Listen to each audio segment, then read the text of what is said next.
Loba jasa anu naranyakeun ari eta teh imah saha mendingan naheun jeung adem cenah. Aktivitas budak bujang sapopoe di lembur. Halo guys, jadi poe ayeuna teh urang arek ngabahas tentang imah anu dieusian ku urang, karena masih loba keneh anu canyarahueun jeung masih keneh loba anu nanya-nanya. Nah sakalian oge urang arek bari ngepel hareup imah kusabab unggal poena teh laledok wae ditarincakan ku incuna Tirek jeung si Inces atau si Syahdu.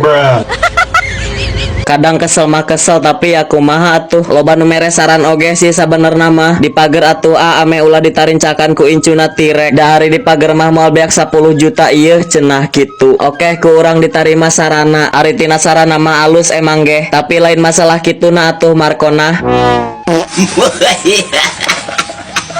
Ari ngaran di pager mah pannya ku kayu atau ku awi sok tara kuat lila, sok tereh teh bea kurinyu. Komo mun bari kahujanan mah meni asa ku tereh teh nya kana ngoropos. Nah jadi berhubung ieu teh imah teteh atau kakak, ya urang mah kumaha nu boga imahna wae, karena urang mah cuman sekedar katitipan ngurusan imahna jeung anakna, karena salaki pamajikan teh garawe di Jakarta, balikna teh saminggu sakali. Samemeh garawe teh ngabasaan heula ka urang daek apa henteu ngeusian imah jeung urusan anak. Ari urang mah daek wae sih, terus niat urang nate hayang ngabantu ka maranehna, bisi hayang kukumpul pikeun ka hareupna. Terus aya rencana oge arek ngagerbang imah cenah, arek ditembok sakeliling halamanna. Syukur-syukur wae atuh ari boga milik rezekina mah. Urang sebagai keluargana kan milu bunga heueuh guys. Jadi kan ari kitu mah aya hasil kitu usahana, henteu bea ku tepung rupana atau poya-poya. Nah jadi buat mararaneh anu masih nanya eta teh imah saha, eta teh imah opan lain cenah. Ieu teh lain imah urang guys. Mungkin sakitu wae heueuh guys. Oke bye bye, see you next vlog.